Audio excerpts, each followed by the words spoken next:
ಶ್ರೀ ಗುರುಭ್ಯೋ ನಮಃ. ನನ್ನೆಲ್ಲ ಆತ್ಮೀಯ ವೀಕ್ಷಕರಿಗೆ ಈ ನಿಮ್ಮ ಮಹೇಶ್ ಗುರುಜಿಯ ಶಿರವಾಗಿ ನಮಸ್ಕಾರಗಳು.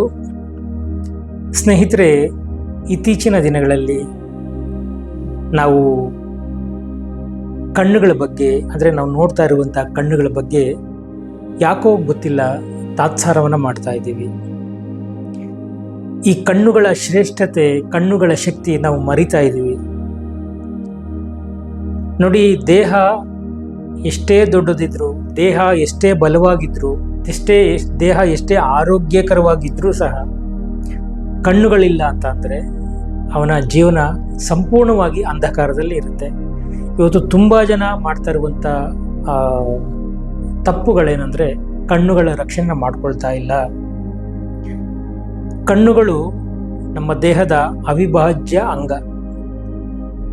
ಕಣ್ಣುಗಳು ನಮಗೆ ಹೊರಗಿನ ವಸ್ತುಗಳನ್ನು ನೋಡಲಿಕ್ಕೆ, ಹೊರ ಜಗತ್ತನ್ನು ನೋಡಲಿಕ್ಕೆ ಭಗವಂತ ಕೊಟ್ಟಿರುವಂತಹ ಒಂದು ಅದ್ಭುತವಾದಂತಹ ಅಮೂಲ್ಯ ರತ್ನಗಳು.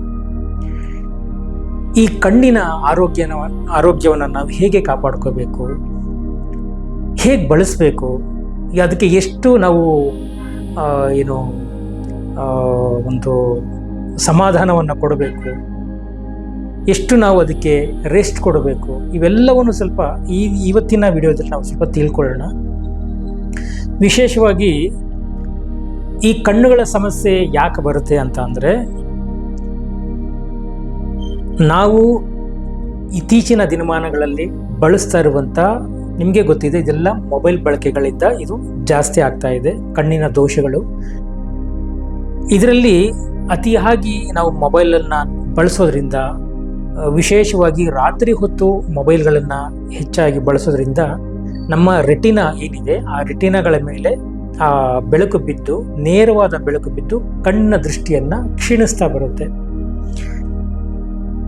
ಹಾಗಾದರೆ ಮೊಬೈಲ್ ಬಳಕೆನ ಮಾಡಬಾರ್ದ ಅಂತ ಹೇಳಿದ್ರೆ ಖಂಡಿತವಾಗೂ ಮಾಡಬೇಕು. ನೋಡಿ, ಎಷ್ಟು ಬಳಸಬೇಕು ಅಷ್ಟನ್ನು ಬಳಸೋಣ.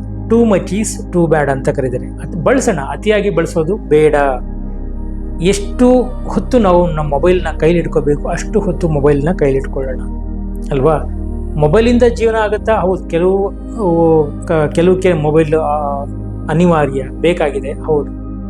ಕೆಲವು ಮೊಬೈಲ್ಗಳೇ ಬೇಕಾಗಿರೋದಿಲ್ಲ. ಆದರೂ ಸಹ ನಾವು ಮೊಬೈಲ್ಗಳನ್ನ ಇಟ್ಕೊಂಡು ಪ್ರತಿನಿತ್ಯ, ಅದು ಶೋಕಿನೋ ಏನೋ, ಪ್ರತಿ 5 ನಿಮಿಷಕ್ಕೂ ಮೊಬೈಲ್ಗಳನ್ನ ನೋಡುವಂಥದ್ದು ಮಾಡ್ತಾನೆ ಇರ್ತೀವಿ.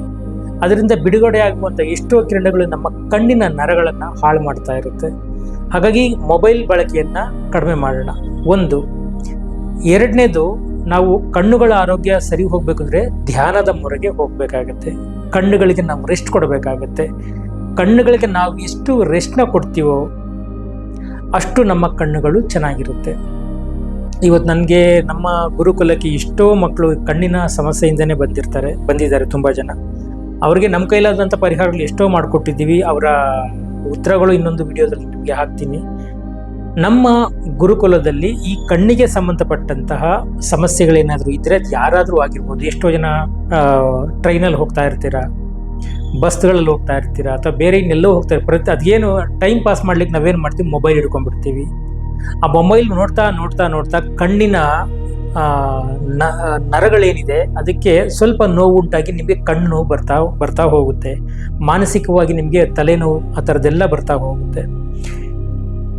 ಈ ದೋಷಗಳು, ಈ ಸಮಸ್ಯೆಗಳು ನಮಗೆ ಕಾಣಿಸ್ಕೊಂಡಾಗ ನಾವೇನು ಮಾಡ್ತೀವಿ, ನಾವು ಸಹಜವಾಗಿ ಮಾತ್ರೆ, ಮೆಡಿಸಿನ್ಸು ಅಥವಾ ಕಣ್ಣಿಗೆ ಬೇಕಾಗುವಂಥ ಡ್ರಾಪ್ಸ್, ಈ ಥರದಕ್ಕೆಲ್ಲ ಮೊರೆ ಹೋಗ್ತೀವಿ. ಇದರಿಂದ ನಾವು ಆ ಕ್ಷಣಕ್ಕೆ ನಮಗೆ ಸ್ವಲ್ಪ ಪರಿಹಾರಕ್ಕೋಸ್ಕರವಾಗಿ ಯಾವುದೋ ಮಾತ್ರೆ, ಟ್ಯಾಬ್ಲೆಟ್ಸ್ನ ಅಥವಾ ಬೇರೆ ಇನ್ನೇನೋ ಡ್ರಾಪ್ಸ್ಗಳನ್ನ ತಗೊಂಡು ಕಣ್ಣನ್ನು ಸರಿ ಮಾಡ್ಕೊಳ್ಳಿಕ್ಕೆ ಹೋಗ್ತೀವಿ. ಅದಕ್ಕೆ ಕಣ್ಣುಗಳಿಗೆ ಬೇಕಾಗಿರ್ಬೋದು ಇದೆಲ್ಲ.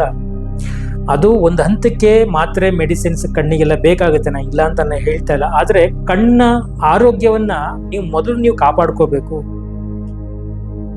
ತಿಳಿಯಾದ ನೀರಿನ ಕಣ್ಣುಗಳನ್ನ ತೊಳ್ಕೊಳ್ಳಿ, ಸ್ವಚ್ಛ ನೀರಿನಲ್ಲಿ ಕಣ್ಣುಗಳನ್ನ ತೊಳ್ಕೊಳ್ಳಿ, ರೆಪ್ಪೆಗಳನ್ನ ಬಡೀರಿ, ರೆಸ್ಟ್ ಕೊಡಿ. ಅದಕ್ಕೆ ಮೊಬೈಲ್ ಬಳಕೆಯನ್ನು ಕಡಿಮೆ ಮಾಡಿ, ಜೊತೆಗೆ ಆದಷ್ಟು ವಿಪರೀತವಾಗಿ ಯೋಚನೆ ಮಾಡುವಂಥದ್ದನ್ನು ಕಡಿಮೆ ಮಾಡಿ. ಏಕೆಂದರೆ ವಿಪರೀತ ಯೋಚನೆ ಮಾಡಿದ್ರೂ ಕಣ್ಣಿನ ಆರೋಗ್ಯ ಹದಗೆಡುತ್ತೆ, ಕಣ್ಣುಗಳ ಸಮಸ್ಯೆ ಬರುತ್ತೆ.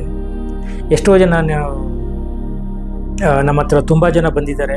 ಅವ್ರಿಗೆಲ್ಲರಿಗೂ ಸಹ ಡ್ರಗ್ಲೆಸ್ ಥೆರಪಿ ಅಂತ ನಮ್ಮ ಗುರುಕುಲದಲ್ಲಿ ಹೇಳ್ಕೊಡ್ತೀವಿ. ಏನಿದು ಡ್ರಗ್ಲೆಸ್ ಥೆರಪಿ ಅಂತ ಹೇಳಿದ್ರೆ, ನಿಮಗೆ ಯಾವುದೇ ಮಾತ್ರೆ ಮೆಡಿಸಿನ್ಸ್ ನಿಮ್ಗೇನು ಕೊಡೋದಿಲ್ಲ. ಯಾವುದೇ ನಿಮಗೆ ಮಾತ್ರೆ ಮೆಡಿಸಿನ್ ಕೊಡದೆ ನಿಮ್ಮ ಕಣ್ಣುಗಳನ್ನ ಸರಿ ಮಾಡ್ಕೊಳ್ಳೋ ಹಾಗೆ ನಾವು ರೆಡಿ ಮಾಡಿ ಕೊಡ್ತೀವಿ. ಇದೆಲ್ಲ ಸಾಧ್ಯನಾ ಗುರುಗಳಿದ್ರೆ ಖಂಡಿತವಾಗಿ ನಮ್ಮ ಗುರುಕುಲಕ್ಕೆ ಬನ್ನಿ. ನಿಮಗೆ ಇದ್ರ ಬಗ್ಗೆ ಸಂಪೂರ್ಣ ಮಾಹಿತಿನ ಕೊಡ್ತೇವೆ. ನಿಮಗೆ ಮೊದಲಿನ ದೃಷ್ಟಿ ಹೇಗಿತ್ತು, ಇವಾಗ ದೃಷ್ಟಿ ಎಷ್ಟು ಚೆನ್ನಾಗಿದೆ, ಕಣ್ಣಿನ ಆರೋಗ್ಯ ಎಷ್ಟು ಚೆನ್ನಾಗಿದೆ, ಸಂಪೂರ್ಣವಾಗಿ ನಿಮಗೆ ಗೊತ್ತಾಗುತ್ತೆ.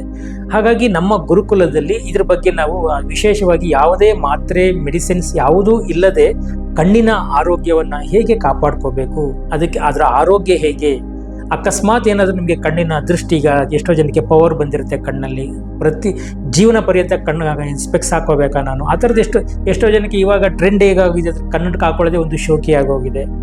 ಕೆಲವು ಜನ ಕಣ್ಣಿನ ನೋವಿಗೋಸ್ಕರ ಕನ್ನಡಕಗಳನ್ನ ಹಾಕ್ಕೊಳ್ತಾ ಇದ್ದಾರೆ. ಇದು ಒಂದು ಭಾಗ. ಆದರೆ ನಾವು ಹೇಳ್ತಾ ಇರುವಂಥದ್ದು, ನಿಮ್ಗೆ ಏನಾದರೂ ಕಣ್ಣಿನ ಸಮಸ್ಯೆಗಳಿದ್ದರೆ, ಕನ್ನಡಕ ಹಾಕೊಳ್ಳೋಕೆ ನನಗೆ ಇಷ್ಟ ಇಲ್ಲ, ತುಂಬ ತಲೆನೋವಾಗುತ್ತೆ, ಮೈಗ್ರೇನ್ ಬರ್ತಾ ಇದೆ, ನನಗೆ ಆಗ್ತಾನೇ ಇಲ್ಲ ಗುರುಗಳಂದರೆ, ಖಂಡಿತವಾಗೂ ನಮ್ಮ ಗುರುಕುಲವನ್ನು ಭೇಟಿ ಮಾಡಿ. ನಿಮಗೆ ಈ ಕಣ್ಣಿನ ಸಮಸ್ಯೆಗೆ ಸಂಬಂಧಪಟ್ಟಂಗೆ ನಮ್ಮ ಗುರುಕುಲದಲ್ಲಿ ಏನು ಮೆಡಿಸಿನ್ಸ್ ಎಲ್ಲ ಕೊಡಬೇಕು ಅದನ್ನೆಲ್ಲ ಕೊಟ್ಟು, ನಿಮಗೆ ಅದು ಧ್ಯಾನ ಬೇರೆ ಬೇರೆ ಕ್ರಿಯೆಗಳೆಲ್ಲ ಇರುತ್ತೆ, ಅದನ್ನೆಲ್ಲ ನಿಮಗೆ ಹೇಳಿಕೊಟ್ಟು ನೀವು ಇನ್ನೂ ಒಂದು ಕೆಲಸ ಮಾಡ್ಬೋದು. ಮೊದಲು ನಿಮ್ಮ ಕಣ್ಣಿನ ರಿಪೋರ್ಟ್ ಏನಿದೆ ಅದು ನಮ್ಮ ಹತ್ರ ತಗೊಂಬನ್ನಿ. ಸ್ವಲ್ಪ ದಿನ ನಾವೇನೋ ನಿಮಗೆ ಟೆಕ್ನಿಕ್ಸ್ ಎಲ್ಲ ಹೇಳ್ಕೊಟ್ಟಿರ್ತೀವಿ. ಆ ಕಣ್ಣಿನ ಆರೋಗ್ಯ ಹೇಗೆ ಕಾಪಾಡ್ಕೋಬೇಕು, ಕಣ್ಣುಗಳ ದೃಷ್ಟಿ ಎಷ್ಟು ಚೆನ್ನಾಗಾಗ ಅದೆಲ್ಲವೂ ನಿಮ್ಗೆ ಹೇಳ್ಕೊಟ್ಟಿರ್ತೀವಿ. ಒಂದು 6 ತಿಂಗಳು ಅಥವಾ 3 ತಿಂಗಳು ಮಾಡಿ ಆದಮೇಲೆ ನಾವೇನು ಆಕ್ಟಿವಿಟೀಸ್ ಎಲ್ಲ ಹೇಳಿರ್ತೀವಿ, ನಿಮಗೆ ಕ್ರಿಯೆಗಳು ಹೇಳಿರ್ತೀವಿ, ಅದನ್ನೆಲ್ಲ ಮಾಡಿ ಆದಮೇಲೆ ಹೋಗಿ ಡಾಕ್ಟರ್ ಹತ್ರ ನೀವು ಚೆಕ್ ಮಾಡಿಸ್ಕೊಳ್ಳಿ. ಆ ಕಣ್ಣಿನ ಆರೋಗ್ಯದಲ್ಲಿ ಡಿಫ್ರೆನ್ಸ್ ನಿಮಗೆ ಗೊತ್ತಾಗುತ್ತೆ. ಎಷ್ಟು ಗ್ರೋತ್ ಆಗಿದೆ, ಎಷ್ಟು ಬೆಳವಣಿಗೆ ಆಗಿದೆ ಕಣ್ಣಿನ ಇದರಲ್ಲಿ ನಿಮಗೆ ಗೊತ್ತಾಗುತ್ತೆ. ಯಾಕೆಂದರೆ ನಾನು ಹೇಳುವಂಥದ್ದು, ಕಣ್ಣುಗಳು ತುಂಬ ಅಂದರೆ ತುಂಬ ಮುಖ್ಯ. ಕೈ ಕಾಲಿಲ್ದಿದ್ರು ಮನುಷ್ಯ ಹೇಗೋ ಬದುಕ್ತಾನೆ, ಆದರೆ ಕಣ್ಣಿಲ್ಲದೆ ಬದುಕಲಿಕ್ಕೆ ಆಗೋದೇ ಇಲ್ಲ. ತುಂಬ ಕಷ್ಟ ಆಗುತ್ತೆ. ಅದೆಲ್ಲ ಅಂಧರ ಆಗಿರ್ತಾರಲ್ಲ, ಕಣ್ಣಿಲ್ದರು ಅವ್ರಿಗೆ ಗೊತ್ತು. ನೋಡಿ, ನಮಗೆ ಭಗವಂತ ಕಣ್ಣುಗಳು ಕೊಟ್ಟಿದ್ದಾನೆ. ಎಷ್ಟು ಜನ ಕಣ್ಣುಗಳನ್ನ ಒಳ್ಳೆ ಕಾರ್ಯಕ್ಕೆ ಬಳಸ್ತೀರಾ, ಒಳ್ಳೆ ಜನ ನೋಡ್ತಾ ಇದ್ದೀರಾ. ಒಬ್ಬ ರಸ್ತೆಯಲ್ಲಿ ನಡ್ಕೊಂಡು ಹೋಗ್ತಾ ಇರ್ತಾನೆ, ಅವನಿಗೆ ಎಷ್ಟು ಕೋಟಿ ಕೊಟ್ಟರು ಅವನಿಗೆ ಬೇಕಾಗಿಲ್ಲ. ಅವ್ನಿಗೆ ಯಾರಾದರೂ ನನ್ನ ಜೀವನದಲ್ಲಿ ಯಾರಾದರೂ ಒಬ್ರು 2 ಕಣ್ಣು ಕೊಟ್ಟರೆ ಸಾಕಪ್ಪ, ಅಥವಾ ಕನಿಷ್ಠ ಪಕ್ಷ 1 ಕಣ್ಣು ಕೊಟ್ಟರೆ ಸಾಕಪ್ಪ ಅಂತ ಕಾಯ್ತಾ ಇರ್ತಾನೆ. ನಾವು ಕಣ್ಣುಗಳಲ್ಲಿ ಏನು ಮಾಡಿದ್ದೀವಿ, ಏನು ನೋಡಬಾರ್ದು ಅದು ನೋಡೋದಕ್ಕೆ ಬಳಸ್ತೀವಿ. ಕಾಲಿಲ್ದಿರೋ ವ್ಯಕ್ತಿಗೆ ಅವನಿಗೆ ಕೋಟಿ ರೂಪಾಯಿ ಕೊಟ್ಟರು ಬೇಕಾಗಿಲ್ಲ. ಯಾರಾದ್ರೂ ನಾವು ಬೇರೆಯವ್ರ ತರ ನನಗೂ ಕಾಲುಗಳಿದ್ದಿರುತ್ತೆ, ಅವನು ಎಷ್ಟು ಯೋಚನೆ ಮಾಡ್ತಾನಲ್ವ. ಹಾಗಾಗಿ ಇದ್ದಾಗಾದ್ರೂ ಬೆಲ್ಲ ನಮಗೆ ಗೊತ್ತಾಗೋದಿಲ್ಲ. ಕಳ್ಕೊಂಡ್ಮೇಲೆ ನಮಗೆಲ್ಲ ಬುದ್ಧಿ ಬರುತ್ತೆ. ಕಳ್ಕೊಂಡ್ಮೇಲೆ ನಂಗೆ ಹಂಗಾಯ್ತು ಹಿಂಗಾಯ್ತು. ಹೌದು, ತುಂಬ ಯೋಚನೆ ಮಾಡಬೇಡಿ, ತುಂಬ ತಲೆ ಕೆಡಿಸ್ಕೋಬೇಡಿ. ನಾನು ಯಾವಾಗಲೂ ಅದನ್ನೇ ಹೇಳ್ತೀನಿ, ತುಂಬ ಜೀವನವನ್ನು ಸೀರಿಯಸ್ ಆಗಿ ತಗೊಳ್ಳಿ. ಆದರೆ ತುಂಬ ಸೀರಿಯಸ್ ಆಗಿ ತಗೋಬೇಡಿ. ಯಾಕೆಂದರೆ ಇಲ್ಲಿ ಯಾರು ಸಹ ಜೀವಂತವಾಗಿ ಹೋಗೋದಿಲ್ಲ. ತುಂಬ ಸೀರಿಯಸ್ ಆಗಿ ಜೀವನವನ್ನ ತಗೊಳಕ್ಕೆ ಹೋಗ್ಬೇಡಿ, ತುಂಬ ಟೆನ್ಷನ್ ತಗೋಬೇಡಿ, ಎಲ್ಲ ಇಲ್ಲಿ ಬಿಟ್ಟೇ ಹೋಗಬೇಕು. ಎಷ್ಟು ಯೋಚನೆ ಮಾಡಬೇಕು ಅಷ್ಟು ಯೋಚನೆ ಮಾಡೋಣ, ಎಷ್ಟು ಯೋಜನೆಗಳು ಮಾಡ್ಕೋಬೇಕು ಜೀವನಕ್ಕೆ ಅಷ್ಟು ಯೋಜನೆಗಳು ಮಾಡೋಣ. ತುಂಬ ನೀವು ಟೆನ್ಷನ್ ತಗೊಂಡು BP ಎಲ್ಲ ಜಾಸ್ತಿಗಳು ಮಾಡಿಕೊಂಡು ಅದರಿಂದ ನೋಡಿ, ಒಂದ್ಸಲ ನಿಮಗೆ ಶುಗರ್ ಈ ಥರದ್ದೆಲ್ಲ ಬಂತು ಅಂತಂದರೆ ಕಣ್ಣುಗಳು ದೃಷ್ಟಿಯನ್ನು ಕಳ್ಕೊಳ್ತವೆ. ಇವೆಲ್ಲ ಮಾನಸಿಕ ರೋಗಗಳು. ಈ ಮಾನಸಿಕವಾಗಿ ಹೇಗೆ ನಾವು ಸ್ಥಿರವಾಗಿ ಆರೋಗ್ಯವಾಗಿ ಬದುಕಬೇಕು ಅದನ್ನು ಸಹ ನಾವು ತಿಳಿಸ್ಕೊಡ್ತೀವಿ. ಕಣ್ಣಿನ ಆರೋಗ್ಯ ಹೇಗೆ ಕಾಪಾಡ್ಕೋಬೇಕು, ಅದರ ಸೂತ್ರಗಳೇನು, ಎಲ್ಲವನ್ನೂ ಸಹ ನಿಮಗೆ ನಮ್ಮ ಗುರುಕುಲದಲ್ಲಿ ತಿಳಿಸ್ಕೊಡ್ತೀವಿ. ಹಾಗಾಗಿ ನಮ್ಮ ಗುರುಕುಲವನ್ನು ಒಂದ್ಸಲ ಭೇಟಿ ಮಾಡಿ, ನಿಮಗೆ ಎಲ್ಲ ವ್ಯವಸ್ಥೆಗಳನ್ನ ಅಲ್ಲಿ ಮಾಡಿರ್ತಾರೆ. ನಮ್ಮ ಸಾಧಕ ವೃಂದದವರು ಎಲ್ಲರೂ ಸಹ ನಿಮಗೆ ವ್ಯವಸ್ಥೆಗಳನ್ನ ಮಾಡಿರ್ತಾರೆ. ಈ ಸ್ಕ್ರೀನಲ್ಲಿ ಬರ್ತಾ ಇರುವಂಥ ನಂಬರ್ನ ಸಂಪರ್ಕ ಮಾಡಿ ಹೆಚ್ಚಿನ ಮಾಹಿತಿನ ಪಡ್ಕೊಳ್ಳಿ. ಯಾಕೆಂದರೆ ಒಂದ್ಸಲ ನೀವು ಜೀವನದಲ್ಲಿ ಕಣ್ಣು ಕಳ್ಕೊಂಡ್ರೆ ನೀವು ಜೀವನದಲ್ಲಿ ಇನ್ನೇನು ಸಾಧನೆ ಮಾಡಲಿಕ್ಕೆ ಆಗೋದೇ ಇಲ್ಲ. ಹಾಗಾಗಿ ಕಣ್ಣುಗಳು ತುಂಬ ಮುಖ್ಯವಾಗುತ್ತೆ. ಈ ಕಣ್ಣುಗಳನ್ನು ನಾವು ಸಂರಕ್ಷಣೆ ಮಾಡಿಕೊಂಡು ಒಳ್ಳೆಯ ಜೀವನವನ್ನು ಮಾಡೋಣ, ಒಳ್ಳೆಯದನ್ನು ನೋಡೋಣ ಅಲ್ವಾ. ಇದು ಇನ್ನೂ ಬೇಕಾದಷ್ಟು ಈ ಕಣ್ಣಿಗೆ ಸಂಬಂಧಪಟ್ಟಂಥ ಎಷ್ಟೋ ವಿಚಾರಗಳು ನಾನು ಮಾತಾಡಬೇಕಾಗಿದೆ. ಮೊನ್ನೆ ಯಾರೋ ನನಗೊಬ್ಬರು ಸಿಕ್ಕಿದ್ರು, ಕಣ್ಣಿಗೆ ಸಂಬಂಧಪಟ್ಟ ಸಮಸ್ಯೆಗಳಿರೋರು. ಅವರು ಒಂದ್ಸಲ ಗುರುಕುಲಕ್ಕೆ ಬಂದು ಹೋಗಿದ್ರು. ಅವರು ಯಾಕೆಂದರೆ ಅವರು ಒಂದು 20 ವರ್ಷಗಳಿಂದ ಕಣ್ಣಕ್ಕೆ ಆಗ್ತಾ ಇದ್ರು. ನನಗೆ ತಲೆನೋವು ಏನಕ್ಕೆ ಆಗ್ತಾ ಇದ್ದೀರಾ ಅಂತ ಹೇಳಿದ್ರೆ, ನನಗೆ ಕಣ್ಣು ನೋವು ಬರ್ತಾ ಇತ್ತು, ಅದಕ್ಕೋಸ್ಕರವಾಗಿ ನಾನು ಆಗ್ತಾ ಇದೆ ಅಂತ ಹೇಳಿದ್ರು. ಆಯಿತು, ನಮ್ಮ ಗುರುಕುಲವನ್ನು ಒಂದು ಭೇಟಿ ಮಾಡಿ ಅಂತ ಹೇಳಿದ್ದೆ. ಅವರು ಸತತವಾಗಿ ಒಂದು 6 ತಿಂಗಳು ನಮ್ಮ ಗುರುಕುಲಕ್ಕೆ ಬಂದು ನಾವು ಹೇಳಿದಂಥ ಟೆಕ್ನಿಕ್ನ ಅವರು ಅನುಸರಿಸಿ ಫಾಲೋ ಮಾಡಿ ಇವತ್ತು ಕನ್ನಡಕ ಇಲ್ದೆಲ್ಲ ಬದುಕ್ತಾ ಇದ್ದಾರೆ. ನಿಮ್ಗೆಲ್ಲರಿಗೂ ಕನ್ನಡಕ ಇಲ್ದಲ್ಲಿ ಬದುಕಲಿಕ್ಕೆ ಆಸೆ ಇದೆಯಲ್ವಾ? ಕನ್ನಡಕ ಹಾಕ್ಬಾರ್ದು ಗುರುಗಳೇ, ನನಗೆ ತಲೆನೋವು ಬರ್ಬೋದು, ಜೀವನದಲ್ಲಿ ತಲೆನೋವು ಬರಬಾರ್ದು ಗುರುಗಳೇ, ಜೀವನದಲ್ಲಿ ನಾನು ಯೋಚನೆ ಮಾಡಬಾರ್ದು, ಅಂದರೆ ತುಂಬ ಬೇರೆ ರೀತಿಯೆಲ್ಲ ಯೋಚನೆ ಮಾಡು, ಮನಸ್ಸು ಸ್ಥಿರವಾಗಿರಬೇಕು, ಕಣ್ಣುಗಳ ಆರೋಗ್ಯ ನಮಗೆ ತುಂಬ ಚೆನ್ನಾಗಿರಬೇಕು, ಆ ಥರದ್ದೆಲ್ಲ ಆಸೆಗಳಿದ್ರೆ ಖಂಡಿತವಾಗಿ ನಮ್ಮ ಗುರುಗಳನ್ನ ಭೇಟಿ ಮಾಡಿ. ನಾವು ನಿಮ್ಮ ಸೇವೆಗೆ ರೆಡಿ ಆಗಿದ್ದೀವಿ. ಯಾವುದೇ ಔಷಧಿ ಮಾತ್ರೆಗಳನ್ನು ಕೊಡದೆ ನಿಮ್ಮ ಕಣ್ಣುಗಳ ಆರೋಗ್ಯನ ನಾವು ಸರಿ ಮಾಡಲಿಕ್ಕೆ ಪ್ರಯತ್ನ ಮಾಡ್ತೇವೆ. ಇದೆಲ್ಲವೂ ಸಹ ನಮ್ಮ ಗುರುಕುಲದಲ್ಲಿ ಲಭ್ಯ ಇರುತ್ತೆ. ಕೆಲವು ನಿಮಗೆ ಆಕ್ಟಿವಿಟೀಸ್ನ ಹೇಳ್ತಾರೆ, ಅಷ್ಟು ಮಾಡಿಕೊಂಡು ಯೋಗ ಕ್ರಿಯೆಗಳಾಗಿರ್ಬೋದು, ಅದು ಕಣ್ಣಿನ ಚಿಕಿತ್ಸೆಗಳ ಬೇರೆ ಕ್ರಿಯೆಗಳಾಗಿರ್ಬೋದು, ಅದನ್ನೆಲ್ಲವೂ ಸಹ ನಿಮಗೆ ಹೇಳ್ಕೊಡ್ತಾರೆ. ಹಾಗಾಗಿ ಶಾಂತತೆಯಿಂದ ಆ ವಿದ್ಯೆಯನ್ನು ಕಲ್ತ್ಕೊಂಡು ನೀವು ಅದು ಮನೆಯಲ್ಲಿ ಪ್ರಾಕ್ಟೀಸ್ ಮಾಡಿ. ಒಂದು ದಿನ ಕಲ್ತ್ಕೊಂಡ ತಕ್ಷಣ ಸರಿ ಹೋಗ್ತಿರೋದ್ರೆ ನಿಮ್ಗೆ ಅಲ್ಲಿ ಕಲಿಸ್ಕೊಡ್ತೀವಿ, ಅದನ್ನು ಮನೇಲಿ ಬಂದು ಅಭ್ಯಾಸ ಮಾಡಿ, ಪ್ರಾಕ್ಟೀಸ್ ಮಾಡ್ತಾ ಹೋಗಿ. ಆಮೇಲೆ ಯಾವಾಗ ನೀವು ಪ್ರಾಕ್ಟೀಸ್ ಮಾಡ್ತಾ ಹೋಗಿ ಸತತ 1-1.5 ವರ್ಷ ಅದು ಸತತವಾಗಿ ಮಾಡ್ತಾ ಬನ್ನಿ. ಆಮೇಲೆ ಹಂತ ಹಂತವಾಗಿ ಗ್ರ್ಯಾಜುಯಲಿ ನೀವು ಸ್ಪೆಕ್ಸ್ನ ಅಂದರೆ ಕನ್ನಡಕವನ್ನು ಹಾಕೋದೇ ಬಿಡ್ತೀರಾ. ನಿಮಗೆಲ್ಲ ಆಸೆ ಇಲ್ವಾ? ನನ್ನ ಕಣ್ಣುಗಳು ಚೆನ್ನಾಗಿರಬೇಕು, ನಾನು ಚೆನ್ನಾಗಿ ಬದುಕಬೇಕು, ನಾನು ತುಂಬ ಸುಂದರವಾಗಿ ಕಾಣಬೇಕು. ಸಹಜವಾಗಿ ಎಲ್ಲರಿಗೂ ಆಸೆ ಇರುತ್ತಲ್ಲ. ನಾನು ಅವಾಗಲೇ ಹೇಳಿದಾಗ ಎಷ್ಟೋ ಜನಕ್ಕೆ ಕನ್ನಡಕ ಹಾಕೊಳ್ಳೋದೇ ಶೋಕ್ ಇದೆ, ಅದು ಬೇರೆ. ಆದರೆ ಕಣ್ಣುಗಳು ನೋವು ಬಂದವನಿಗೆ ಗೊತ್ತು, ಕಣ್ಣುಗಳ ದೃಷ್ಟಿ ಕಳ್ಕೊಂಡವನಿಗೆ ಗೊತ್ತು ಕಣ್ಣಿನ ಬೆಲೆ ಏನು ಅಂತ. ಜೊತೆಗೆ ವರ್ಷವೆಲ್ಲ ಕನ್ನಡಕ ಧಾರಣೆ ಮಾಡಿ ಅದು ಯಾಕಾದ್ರೂ ಯಾವತ್ತೂ ತೆಗಿತೀನಪ್ಪ ಅಂತ ಅನ್ನಿಸ್ತಾ ಇರುತ್ತೆ. ಹಾಗಾಗಿ ಆ ಸಮಸ್ಯೆಗಳೇನಾದರೂ ಇದ್ರೂ ಸಹ ನಿಮಗೆ ನಾವು ಸರಿ ಮಾಡಿ ಕೊಡ್ತೀವಿ. ನಾವು ತುಂಬ ಜನ ಬಂದು ಅದರ ಅನುಭವಗಳೆಲ್ಲ ಹೇಳ್ಕೊಂಡಿರ್ತಾರೆ. ಬೇರೆಯವ್ರ ಅನುಭವ ಪಟ್ಟಿದ್ದಾರೆ ಹೆಚ್ಚಾಗಿ ಅದು ನಿಮಗೆ ಅನುಭವ ಆಗಬೇಕು. ನಾನೇನೋ ಹೇಳ್ಬೋದು, ನಾನು ಎಷ್ಟೇ ಹೇಳ್ಬೋದು, ಆದರೆ ನಿಮಗೆ ಅದು ಅನುಭವ ಆಗದ ಹೊರತು ನಿಮಗೆ ನಂಬಿಕೆ ಬರೋದಿಲ್ಲ. ಹಾಗಾಗಿ ನೀವು ಗುರುಕುಲವನ್ನು ಸಂಪರ್ಕ ಮಾಡಿ, ಗುರುಗಳೇ ನಂದು ಇಷ್ಟು ವರ್ಷಗಳಿಂದ ಕಣ್ಣಿನ ಸಮಸ್ಯೆ ಇದೆ, ನಾನು ಈ ಮೆಡಿಸಿನ್ಸ್ ಎಲ್ಲ ನಾನು ತಗೊಳ್ತಾ ಇದ್ದೆ ಅಂತ, ಅದೇನು ರಿಪೋರ್ಟ್ ಇದೆ ತೊಗೊಂಬನ್ನಿ. ನಾವೇನು ನಿಮಗೆ ಆಕ್ಟಿವಿಟೀಸ್ನ ಹೇಳ್ಕೊಟ್ಟಿರ್ತೀವಿ, ಆ ಕ್ರಿಯಾದಿಗಳನ್ನೆಲ್ಲ ಜಸ್ಟ್ ಅದನ್ನು ಟೆಕ್ನಿಕ್ಸ್ನ ನೀವು ಮನೆಯಲ್ಲಿ ಫಾಲೋ ಮಾಡ್ತಾ ಹೋಗಿ. ಆಮೇಲೆ ಇನ್ನೊಂದು ಸಲ ಹೋಗಿ ಡಾಕ್ಟರ್ ಹತ್ರ, ವೈದ್ಯರ ಹತ್ರ ಹೋಗಿ ಚೆಕ್ ಮಾಡಿಸಿ. ಅಲ್ಲಿನ ಬದಲಾವಣೆಗಳನ್ನ ನೋಡಿ, ನೀವು ಎಷ್ಟು ನಿಮಗೆ ಗ್ರೋತ್ ಆಗಿದೆ, ಎಷ್ಟು ಡೆವಲಪ್ ಆಗಿದೆ, ಎಷ್ಟು ಕಣ್ಣಿನ ದೃಷ್ಟಿ ತುಂಬ ಚೆನ್ನಾಗಾಗಿದೆ, ಇದೆಲ್ಲ ನಿಮಗೆ ಗೊತ್ತಾಗುತ್ತೆ. ನೀವು ಕಲಿತು ಇನ್ನೂ 4 ಜನಕ್ಕೆ, ನೀವು ಯಾರು ಬೇರೆ ಬೇರೆ ಈ ಥರ ದೋಷಗಳೆಲ್ಲ ಇರುತ್ತೆ ಅವರಿಗೆ ಅದನ್ನು ಹೇಳ್ಕೊಡಿ, ಆ ಟೆಕ್ನಿಕ್ಸೇ ಹೇಳ್ಕೊಡಿ. ಗುರುವಿನ ಮಾರ್ಗದರ್ಶನ ಜೊತೆಗೆ ಅದನ್ನೆಲ್ಲ ಹೇಳ್ಕೊಡಿ. ನಾವು ಬಿಡಪ್ಪ, ನಾವು ಗುರುಕುಲಕ್ಕೆ ಹೋದ್ವಿ, ನಮಗೆ ತುಂಬ ಕಣ್ಣು ನೋವು ಇತ್ತು, ಬೇರೆ ಏನೋ ಸಮಸ್ಯೆಗಳಿತ್ತು, ಇದನ್ನೆಲ್ಲ ಮಾಡ್ತಾ ಇದ್ವಿ, ನನ್ನ ಕಣ್ಣು ಸರಿ ಹೋಯ್ತು, ಹಿಂಗೆಲ್ಲ ಮಾಡೋಕ್ಕೆ ಹೋಗ್ಬೇಡಿ. ಬೇರೆಯವ್ರಿಗೂ ಅದನ್ನು ಹೇಳಿ, ಬೇರೆಯವ್ರಿಗೂ ತೋರಿಸಿ, ಅವರು ಕಣ್ಣುಗಳು ಸಹ ಸರಿ ಮಾಡ್ಕೊಳ್ಳಿ. ಆಮೇಲೆ ತುಂಬ ಚೆನ್ನಾಗಿ ನಾವು ಬದುಕ್ತೀವಿ, ಬಾಳ್ತೀವಿ, ಚೆನ್ನಾಗೆಲ್ಲ ಜಗತ್ತನ್ನೆಲ್ಲ ನೋಡಿರ್ತೀವಿ. ಯಾರು ಈ ಜಗತ್ತನ್ನು ನೋಡಿರೋದಿಲ್ಲ, ಯಾರು ಈ ಜಗತ್ತನ್ನು ಪಾಪ ಇದುವರೆಗೂ ನೋಡಿರೋದಿಲ್ಲ, ಅವರಿಗೆ ನಾವು ಕಣ್ಣುಗಳನ್ನು ದಾನ ಮಾಡೋಣ. ನಾವು ಏನು ದಾನ ಮಾಡ್ತೀವೋ ಬಿಡ್ತೀವೋ ಗೊತ್ತಿಲ್ಲ. ನಮ್ಮ ಕಣ್ಣುಗಳು ಮಣ್ಣಾಗಕ್ಕೆ ನಾವು ಬಿಡದೆ ನಮ್ಮ 2 ಕಣ್ಣುಗಳನ್ನು, ಈ ಕಣ್ಣಿನ ದೃಷ್ಟಿಯನ್ನು ಬದುಕಿರುವಂತಹ ಯಾರಾರು ವ್ಯಕ್ತಿಗಳಿಗೆ ನಾವು ದಾನವನ್ನು ಮಾಡೋಣ. ಯಾಕೆಂದರೆ ಕಣ್ಣು ದಾನವೂ ಸಹ ಅದು ಸಹ ತುಂಬ ಶ್ರೇಷ್ಠವಾದ ದಾನ. ಇವತ್ತು ತುಂಬ ಜನ ಅಂಗಾಂಗಗಳೆಲ್ಲ ದಾನ ಮಾಡ್ತಾ ಇದ್ದಾರೆ. ಮಾಡೋಣ, ಅಂಗಾಂಗ ದಾನ ಮಾಡೋಣ, ಕಣ್ಣುಗಳನ್ನ ದಾನ ಮಾಡೋಣ.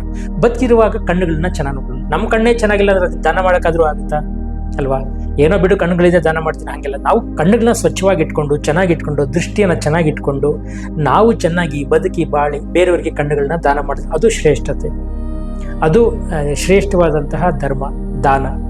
ಹಾಗಾಗಿ ಕಣ್ಣುಗಳು ನಾವು ನೋಡಬೇಕು, ಬೇರೆಯವರು ಸಹ ನೋಡಬೇಕು. ಯಾಕೆಂದರೆ ಎಷ್ಟೋ ವರ್ಷಗಳು ಮತ್ತೆ ನಮ್ಮ ಆಯಸ್ಸು ಕಡಿಮೆ ಆದ್ರೂ ನಮ್ಮ ಕಣ್ಣುಗಳು ಇನ್ನೂ ಎಷ್ಟೋ ವರ್ಷಗಳು ಇನ್ನೊಬ್ಬರ ಬಾಳಲ್ಲಿ ಬೆಳಕಾಗಿ ದಾರಿದೀಪವಾಗುತ್ತೆ, ಅವ್ರಿಗೊಂದು ಹೊಸ ಜೀವನವನ್ನು ಕಟ್ಟಿಕೊಡುತ್ತೆ. ಹಾಗಾಗಿ ಈ ಕಣ್ಣುಗಳು ಬಹಳನೇ ಮುಖ್ಯ ಆಗುತ್ತೆ. ಇದ್ರ ಬಗ್ಗೆ ಹೆಚ್ಚಿನ ಮಾಹಿತಿ ಬೇಕಂತ ಹೇಳಿದ್ರೆ ನಮ್ಮ ಈ ಸ್ಕ್ರೀನಲ್ಲಿ ಕಾಣ್ತಿರುವಂಥ ನಂಬರ್ನ ಸಂಪರ್ಕ ಮಾಡಿ, ನಮ್ಮ ಗುರುಕುಲವನ್ನು ಭೇಟಿ ಮಾಡಿ ಹೆಚ್ಚಿನ ಮಾಹಿತಿಯನ್ನು ತಗೊಂಡು ನೋಡಿ.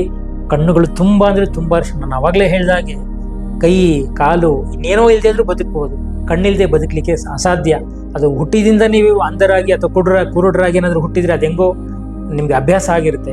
ಆದರೆ ಕಣ್ಣುಗಳು ತುಂಬ ಚೆನ್ನಾಗಿದ್ದು ಕಣ್ಣುಗಳು ಕಾಲಾನಂತರದಲ್ಲಿ ಹೋಗುತ್ತಲ್ಲ, ಆವಾಗ ಆ ನರಕ ಯಾರಿಗೂ ಬೇಡ. ಹಾಗಾಗಿ ಆ ನರಕಗಳನ್ನು ನೀವು ಅನುಭವಿಸಬಾರ್ದು ಅಂದರೆ ಕಣ್ಣುಗಳ ಆರೋಗ್ಯವನ್ನು ಕಾಪಾಡ್ಕೊಳ್ಳಿ. ಮಾತ್ರೆ ಮೆಡಿಸಿನ್ಸ್ ಒಂದು ಹಂತಕ್ಕೆ ಬೇಕಾಗುತ್ತೆ. ನಾನು ಮಾತ್ರೆ ಮೆಡಿಸಿನ್ಸ್ ಬೇಡ ಅಂತ ನಾನು ಹೇಳ್ತಾ ಇಲ್ಲ, ಆದರೆ ಮಾತ್ರೆ ಮೆಡಿಸಿನ್ಸ್ ಇಲ್ಲದೆಯೂ ಸಹ ಕಣ್ಣುಗಳನ್ನ ನೀವು ಸರಿ ಮಾಡ್ಕೊಳ್ಬೋದು.